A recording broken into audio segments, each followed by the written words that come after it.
नमस्कार, आदाब। आप देख रहे हैं प्राइम न्यूज। मैं हूं मोहसिन खान। दोस्तों, आज हमारे साथ बातचीत करने के लिए मौजूद हैं भारतीय जनता पार्टी के वरिष्ठ नेता और केंद्रीय मंत्री राव साहब दानवे पाटिल जी। राव साहब जी, बहुत स्वागत है आपका प्राइम न्यूज पर। कैसे हैं आप? बहुत अच्छे। आपका जीवन संघर्षों से भरा रहा है और क्योंकि आप इस वक्त महत्वपूर्ण भूमिका निभा रहे हैं देश की सरकार में, भारत सरकार में, तो तमाम सवाल आपसे करेंगे। लेकिन उस सबसे पहले, क्योंकि जो आपका जीवन रहा है उसके बारे में मुझे लगता है कि दर्शकों तक जानकारी पहुंचनी चाहिए।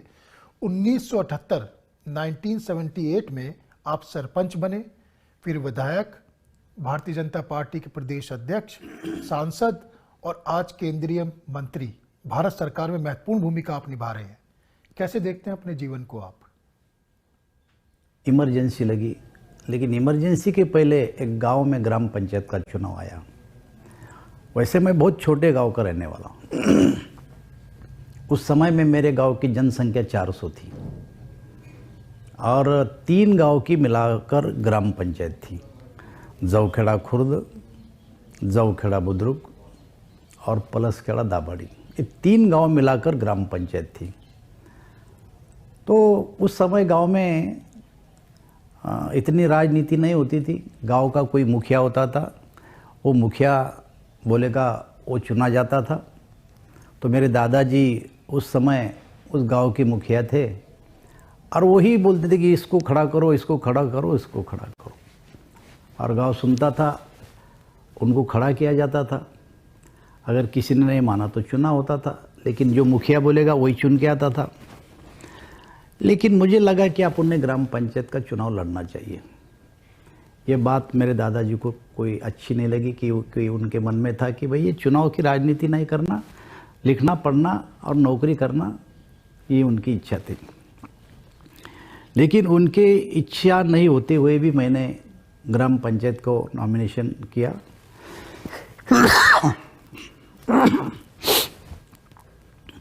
लेकिन गांव वालों ने हमारे दादाजी को समझाया और सब ने मिलकर मुझे चुन के दिया। मैं गांव का सरपंच बना। मैं कुछ नहीं जानता था विधानसभा क्या है। और कांग्रेस की लहर थी देश भर में। ऐसे समय में मैं खड़ा रहा। सब कांग्रेस एक तरफ, मैं ही गाड़ी चलाता था, मैं ही झंडे लगाता था, मैं ही भाषण करता था। और बच्चे जो मेरे साथ थे, मेरे साथी दोस्त, उनके सहारे मैं चुनाव लड़ता था। उस समय में लगभग 1000 वोटों से मैं हार गया पहला चुनाव। लेकिन उसके दूसरे दिन से मैंने अगले चुनाव की शुरुआत कर दी और 90 का चुनाव मैंने 25,000 से विधानसभा का जीता। 95 में मैंने फिर 25,000 से विधानसभा का चुनाव जीता। और उसके बाद जब अटल जी की सरकार 13 महीने की गिरी तो मेरे पार्टी ने मुझे लोकसभा के लिए खड़ा किया। मैंने ना बोल दिया था, लेकिन प्रमोद जी बोले तुझे मैं एमपी नहीं बना रहा हूँ, मुझे अटल जी को प्रधानमंत्री बनाना है। ये पार्टी का आदेश है, आपको खड़ा रहना पड़ेगा। मैं खड़ा हुआ। पहला चुनाव मैं 1,30,000 से जीता। फिर पहला जीता, दूसरा जीता, तीसरा जीता, चौथा जीता और अब 5 बार मैं लोकसभा में आया हूँ। लेकिन 2014 को जब मैं चौथा चुनाव जीता, उस समय मोदी जी की सरकार आई। उस सरकार में कंज्यूमर अफेयर्स एंड उपभोक्ता मामले मंत्री बना और 1 साल भर मैं मंत्री रहा। उसके बाद मुझे मोदी जी ने और अमित भाई ने बुलाकर बोला कि भैया आपको महाराष्ट्र में जाना है। और मैं महाराष्ट्र भारतीय जनता पार्टी का प्रेसिडेंट बना। देवेंद्र जी फडणवीस मुख्यमंत्री थे। इसे लेकर मैं सवाल आपसे करने ही वाला था, पर मुझे लगा कि आगे करेंगे। लेकिन क्योंकि आपने इसका जिक्र कर ही दिया है, जिस वक्त फडणवीस जो है महाराष्ट्र के मुख्यमंत्री बने और आपकी पार्टी की ये पॉलिसी है कि एक समय पर एक पद रहता है, और उस समय वो प्रदेश अध्यक्ष भी थे और मुख्यमंत्री भी बन चुके थे। तो प्रदेश अध्यक्ष से उन्होंने त्याग पत्र दे दिया। आप केंद्र सरकार में मंत्री थे उस वक्त। मंत्री होना देश की सरकार में एक बड़ा पद होता है, ओहदा होता है, लेकिन उस समय भी आपने ये जिम्मेदारी लेने की ठानी और मंत्री पद से त्यागपत्र देते हुए पार्टी का आदेश मानते हुए आप प्रदेश की बागडोर संभालने महाराष्ट्र पहुंच गए थे। ये आपकी एक विजनरी सोच की एक नहीं, ये मेरी सोच नहीं है। एक्चुअल में मैं मंत्री था, मुझे बुलाया गया और मुझे बोला कि भैया आपको महाराष्ट्र में जाना है, अब क्या पसंद करेंगे, मंत्री रहना पसंद करेंगे या पार्टी प्रेसिडेंट रहना पसंद करेंगे महाराष्ट्र में? ये मुझे अमित भाई ने पूछा। मला साहब ये निर्णय मैं नहीं कर सकता हूँ, ये निर्णय पार्टी करेगी, ये निर्णय आप करेंगे। अगर आप बोलते हैं कि आप पार्टी प्रेसिडेंट बनो, महाराष्ट्र में वापस जाओ, मैं महाराष्ट्र में जाने के लिए तैयार हूँ। मुझे कोई मंत्री पद की लालच नहीं है। मैं पहली बार मंत्री बना था, इतने लंबे करियर में 30 साल के मुझे पहली बार मंत्री बनाया गया। हालांकि महाराष्ट्र में 95 की सरकार आई थी, केंद्र में भी 2 बार सरकार आई थी, लेकिन मुझे 2014 में मोदी जी के समय मंत्री परिषद में जाने का मौका मिला। लेकिन मैंने बोला ये निर्णय पार्टी करेंगी, मुझे कुछ नहीं है, पार्टी बोलेगी जाओ तो जाओ। आखिरी पार्टी ने निर्णय कर दिया और मैं महाराष्ट्र में चला गया। चर्चा को आगे बढ़ाते हैं। आपके पास महत्वपूर्ण मंत्रालय हैं, आप रेल राज्य मंत्री हैं, कोयला राज्य मंत्री हैं, आपके पास खदान विभाग भी है। किसी भी देश की अगर अर्थव्यवस्था को देखना हो और उसकी प्रोग्रेस को देखना हो तो ऐसा कहा जाता है, माना जाता है कि रोड विभाग और रेल विभाग ये बहुत महत्वपूर्ण हो जाते हैं। रेल विभाग में आप लोगों ने ऐसा क्या किया है, खासतौर से जब से आप मंत्री बने हैं, जिससे देश की अर्थव्यवस्था मजबूती से आगे बढ़ने में मदद मिल रही हो? रेल विभाग क्या कर रहा है या क्या किया है पिछले कुछ सालों में? ये देखिए, 2014 और 2014 के पहले रेल विभाग पे ज़रा नज़र डालिए। इस देश में जब मोदी जी की सरकार आई तो मोदी जी की सरकार आने के बाद इस डिपार्टमेंट में बहुत सारे बदलाव आए। आप देखते होंगे कि पहले रेल तो कोयले पे चलती थी, फिर डीजल इंजन पे चलने लगी, लेकिन आज की तारीख में मोदी जी ने पूरे ब्रॉडगेज लाइन जो है देश भर में वहाँ इलेक्ट्रिफिकेशन करने का तय किया और टारगेट दिया 2023 तक पूरे ब्रॉडगेज लाइन का इलेक्ट्रिफिकेशन करना है। और मुझे बोलने में बहुत अच्छा लगता है कि आज की तारीख में 83% ब्रॉडगेज लाइन पे इलेक्ट्रिफिकेशन हुआ है। ये सबसे अच्छा काम हमारे इसने किया है। नॉर्थ ईस्ट में अगर आप देखेंगे तो इंटर स्टेट कनेक्टिविटी नहीं थी। तुम नागालैंड लो, त्रिपुरा लो, मिज़ोरम लो, इंटर स्टेट कनेक्टिविटी केवल आसाम तक हम जा सकते थे। लेकिन आज के तारीख में अगर आप देखेंगे तो 1 लाख करोड़ से भी ज़्यादा खर्चा इंटर स्टेट कनेक्टिविटी के लिए रेल मंत्रालय कर रहा है। रेल विभाग के कुछ मेरे पास पॉइंटर्स हैं, तो मैं चाहता हूं बिंदुवार तरीके से एक एक पॉइंट के साथ आप जवाब दें तो बेहतर है और दर्शकों को समझने में भी आसानी रहेगी। सबसे पहले हम बात कर लेते हैं वंदे भारत की। उसमें 15 फरवरी 2019 को पहली वंदे भारत एक्सप्रेस आई। उसके बाद अब तक 6 वंदे भारत आ चुकी हैं और ऐसा बताया जा रहा है, आप बताएंगे कि सही है गलत है, कि आप लोगों ने कोई लक्ष्य रखा है कि 400 वंदे भारत आप लोगों को शुरुआत करनी है। कब तक करनी है, कोई टारगेट सेट किया है? इस देश को स्वतंत्र मिला 75 साल हो रहे और हम हर स्टेट में एक रेलवे 75 रेलवे पहले शुरू करने जा रहे हैं। और मोदी जी ने अभी लक्ष्य रखा है कि 400 वंदे भारत ट्रेन हम इस देश में चला रहे हैं। उसके टेंडर फ्लोट हो चुके हैं और ये पूरी ट्रेन अपने इंडिया में बन रही है। और ट्रेन जैसी जैसी बनती वैसे वैसे ट्रेन हर स्टेट में देना शुरू हो चुका है। और आप परसों देखते होंगे कि मैं खुद नागपुर गया था, हमारे प्रधानमंत्री जी के हाथ से हमने 6ठी वंदे भारत ट्रेन नागपुर से बिलासपुर के लिए छोड़ी है। हमारे प्रदेश के मुख्यमंत्री एकनाथ शिंदे जी, देवेंद्र फडणवीस जी, नितिन गडकरी जी, मैं खुद था और हमारी आरोग्य मंत्री थी, हम सब गए थे। तो आज तक 6 वंदे भारत ट्रेन हमने शुरू किए और जैसे जैसे वंदे भारत ट्रेन बनेगी वैसे वैसा हम शुरू करेंगे। लेकिन वंदे भारत ट्रेन चलाने के लिए वहाँ इलेक्ट्रिफिकेशन होना बहुत ज़रूरी है।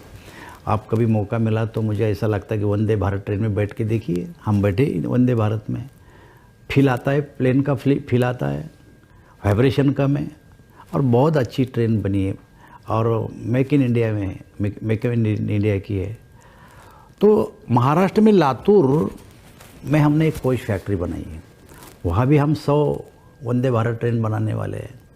तो मुझे ऐसा लगता है कि वंदे भारत ट्रेन आने के बाद जब दौड़ेंगी देश भर में, सारे भारत भर में, तो लोगों को पता चलेगा कि पहले 2014 के पहले ट्रेन की स्थिति क्या थी और मोदी जी की सरकार आने के बाद ट्रेन की स्थिति क्या हुई, ये वंदे भारत ट्रेन से पता चलेगा। आप लोगों ने कोई लक्ष्य निर्धारित किया है कि 400 वंदे भारत ट्रेन कब तक भारत में शुरू? लक्ष्य तो हमारा 2024 तक का है, 24 का है, लेकिन हो सकता है कि कभी टेक्निकल प्रॉब्लम आता है, कभी कुछ मटेरियल मिलता नहीं, तो हो सकता है थोड़ा इधर उधर, लेकिन हमारा लक्ष्य ये है। दूसरा जिसके बारे में आप बता रहे थे कि नॉर्थ ईस्ट कनेक्टिविटी, क्योंकि जब भी बात होती है तो नॉर्थ ईस्ट को लेकर तमाम बातें करी जाती है कि कनेक्टिविटी अच्छी नहीं है वहाँ पर, ऐसे में रेल विभाग बहुत महत्वपूर्ण हो जाता है। तो क्या नॉर्थ ईस्ट कनेक्टिविटी को लेकर भी रेल विभाग कुछ सोच रहा है, कुछ किया है या आगे प्लानिंग है? देखिए, मैंने आपको बोला है ना कि रेल मंत्रालय जो है हमारे जो मंत्री जी है, उन्होंने तो मुझे बोला है कि हर 2 महीने में आपने खुद नॉर्थ ईस्ट में जाना, वहाँ का जो चल रहा है काम, उसकी प्रोग्रेस देखना और समय के पहले अपने को काम पूरा करना है। तो कुछ काम हमारे 2022 में होने थे, वो 22 में होने के लिए हमने पूरी कोशिश कर रहे। कुछ काम 2023 में होने थे, कुछ काम 2024 तक है।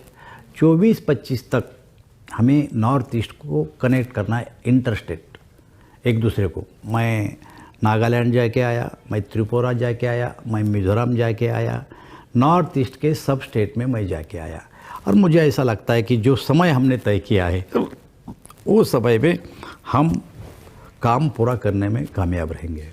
जब रेल की बात होती है तो रेल स्टेशन भी बड़े महत्वपूर्ण हो जाते हैं, तो स्टेशन डेवलपमेंट को लेकर आप लोग क्या सोच रहे हैं? क्योंकि हमने देखा था कुछ समय पहले प्रधानमंत्री मोदी जी ने, जो उनका गृह संसदीय क्षेत्र है बनारस में, एक शानदार स्टेशन बनाया, उसे अच्छे से प्रमोट भी किया गया और उसे उदाहरण के तौर पर पेश किया गया कि पूरे देश के स्टेशन इस तरह के हों। इसके बाद हमने देखा है कि कमलापति, गांधीनगर, एम विश्वेश्वरैया, वहाँ पर भी आप लोगों ने डेवलपमेंट किया। पूरे देश के रेलवे स्टेशनों के लिए भी आप लोगों ने कुछ सोचा है कि हर स्टेशन जितना है, पूरे देश का एक एक रेलवे स्टेशन बेहतर से बेहतर हो, इसके लिए भी आप लोग कुछ कर रहे हैं? नहीं, हमने अभी जो लक्ष्य रखा है, इस देश में 204 रेलवे स्टेशन का रीडेवलपमेंट हम कर रहे हैं। और आपने जो 3 स्टेशन के नाम बताए कि रानी कमलापति भोपाल का है, गांधीनगर अहमदाबाद का है और सर विश्वेश्वरैया बेंगलुरु का है।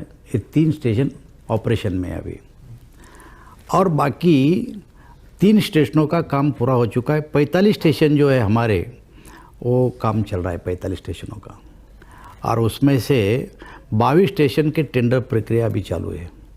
45 में ये हो रहे और 22 की प्रक्रिया चालू है, और 134 स्टेशन का टेक्निकल फिजिबिलिटी हम अभी देख रहे हैं। ऐसे कुल मिलाकर 204 स्टेशनों का प्रोग्राम हमने अभी लिया है। तो ये जो प्रक्रिया है, इसमें जितनी देरी लगती है उतनी देरी छोड़ के हमारा काम फास्ट चल रहा है। आपने फास्ट काम करने की बात करी तो मुझे स्पीड ट्रेन याद आ गई। जब हम दुनिया की बात करते हैं तो स्पीड ट्रेन की बात बहुत होती है, और प्रधानमंत्री मोदी जी का आपने जिक्र किया, उनका ड्रीम प्रोजेक्ट है और पूरा देश भी ये जानना चाहता है कि बुलेट ट्रेन कब तक शुरू हो जाएगी? ये देखिए साहब, आज के तारीख में अहमदाबाद से मुंबई के लिए बुलेट ट्रेन लाना है, लेकिन हमारे जो 2.5 साल थे जहाँ पर महाराष्ट्र में हमारी सरकार नहीं थी, तो बुलेट ट्रेन का लैंड एक्विजिशन का जो काम था बहुत धीमे गति से चला। सरकार हमें रिस्पांस नहीं दे रही थी। फिर भी उस समय में मैंने जाकर 2, 3, 4 मीटिंग कराई और उसके बाद थोड़ी गति उसमें आई थी। गुजरात सरकार ने पूरा हिस्सा और सेंट्रल गवर्नमेंट ने पूरा हिस्सा अपना बुलेट ट्रेन के जो देना था वो दे दिया था, लेकिन महाराष्ट्र सरकार ने 1 पैसा भी हम लोगों को नहीं दिया था, ना ज़मीन दी ना पैसा दिया और काम गति नहीं ले रहा था। लेकिन आप जानते कि अब सरकार बदली, हमारी सरकार आई। हमारी सरकार आने के बाद लगभग 95% लैंड एक्विजिशन हो चुका है और सरकार ने अपने हिस्से के जो पैसे थे वो भी हमको दे दिए और मुझे ऐसा लगता है कि बहुत ही जल्दी हम बुलेट ट्रेन अहमदाबाद से मुंबई अब शुरू कर सकते। तो मुझे ऐसा लगता है कि ये जो ईस्टर्न और वेस्टर्न हम कर रहे इसमें बहुत तेज़ी से हम कर रहे, रिस्पॉन्स भी मिल रहा है।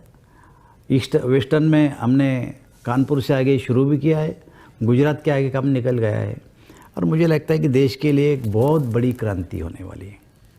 रेलवे लैंड मैनेजमेंट पॉलिसी, इसे लेकर भी सरकार कुछ सोच रही है, बदलाव कर सकती है? नहीं, रेलवे लैंड मैनेजमेंट पॉलिसी तो सरकार ने लाई है और उसका बहुत फ़ायदा होगा। सरकार ने उसके बारे में सोचा है और ऑलरेडी हमने पॉलिसी शुरू कर दी है। इलेक्ट्रिफिकेशन 83% ब्रॉडगेज हो गया है, 100% का आप लोगों ने उद्देश्य रखा है 2023 तक, पूरा कर पाएंगे? पूरा कर पाएंगे।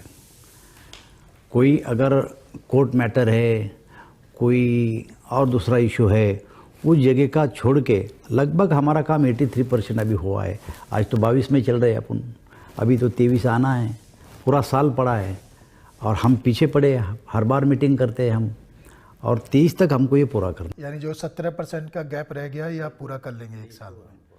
आपके पास एक और महत्वपूर्ण विभाग है कोयला, इसे लेकर तमाम बातें होती हैं। मैं बिंदुवार तरीके से जाऊं उससे पहले वो सवाल ले लेता हूं जो आमतौर पर देश में चर्चा में रहता है और विपक्ष हंगामा मचाता रहता है कि भाई देश के अंदर कोयले की कमी है, इसके बारे में आप क्या कहना चाहेंगे? कि अपने देश में कोयले की कोई कमी नहीं है और पहले से ज़रूरत जितनी है अपने उससे 80% कोयला अपने पास है पहले से और 20% कोयला अपन बाहर से लाते हैं।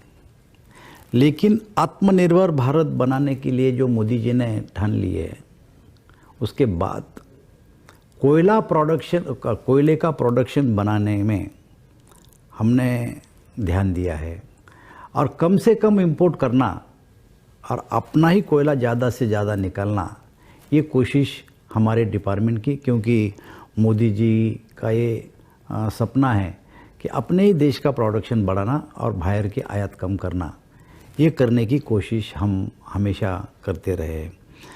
लेकिन आप देखेंगे कि हम रैशनलाइज रेट पे कोयला देते हैं। हमारा रेट क्या है, ग्रेड वाइज अगर देखेंगे तो 4,000, 5,000, 6,000 तक हमारा रेट है। इम्पोर्टेड कोयले का रेट क्या है, 10,000, 12,000, 15,000, कभी कभी 20,000 तक भी जाता है।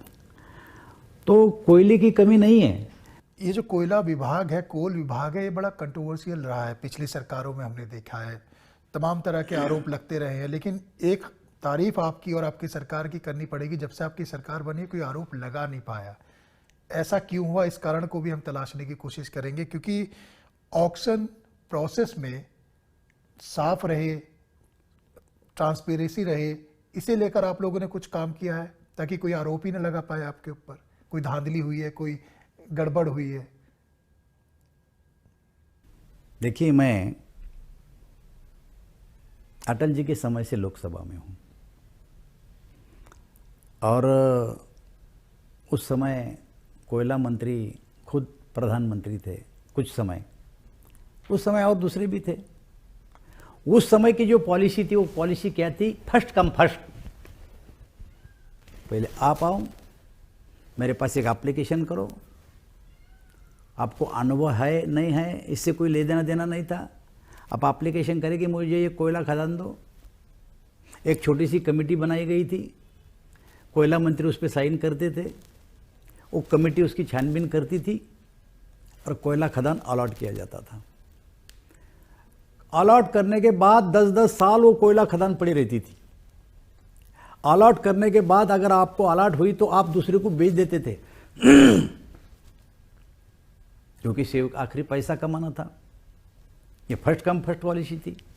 लेकिन मोदी जी की सरकार आने के बाद 2015 में कानून में बदलाव हुआ और फर्स्ट कम फर्स्ट पॉलिसी जो थी उसको कैंसिल करा दिया और ऑक्शन की पद्धति शुरू की गई।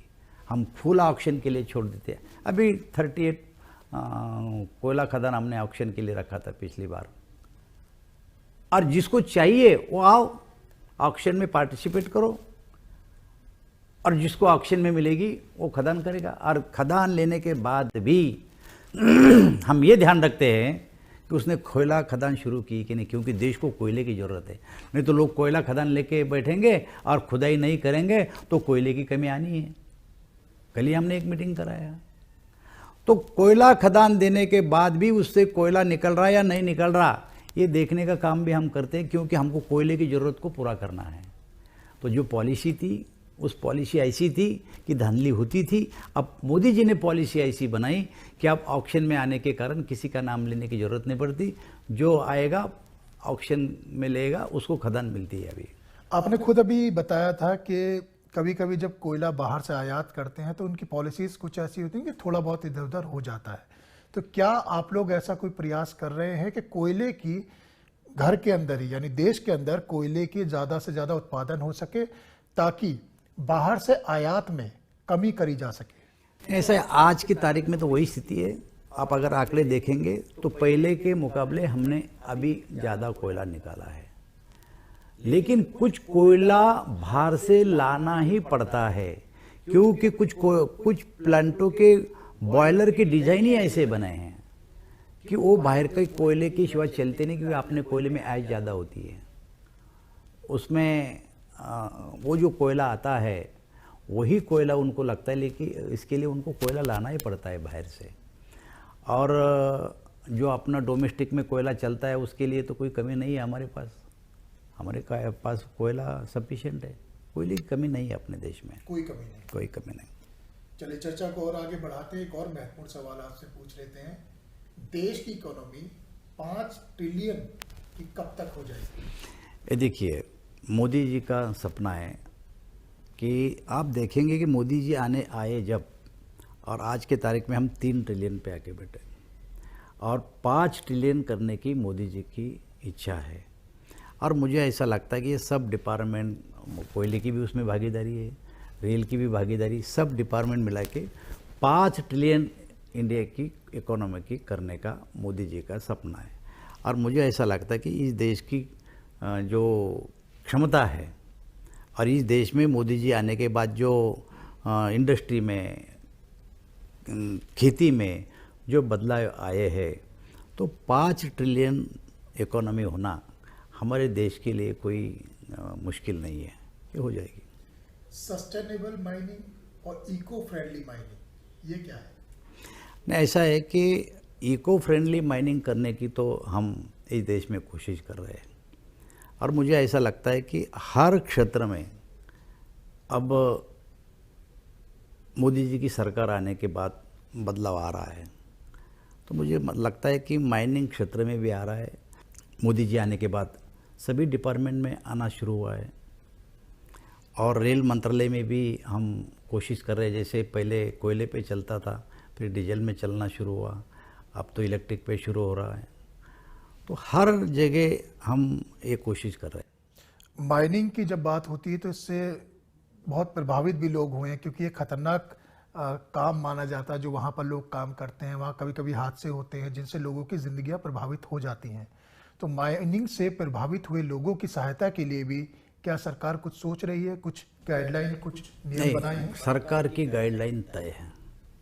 जो वर्कर होते हैं उनके लिए ट्रेनिंग दिया जाता है, और जहाँ एक्सीडेंट होने का संभव होता है उसके पॉइंट जो है उसको आइडेंटिफाई किया जाता है, और बार बार हादसा नहीं होना इसके लिए भी कोशिश की जाती है।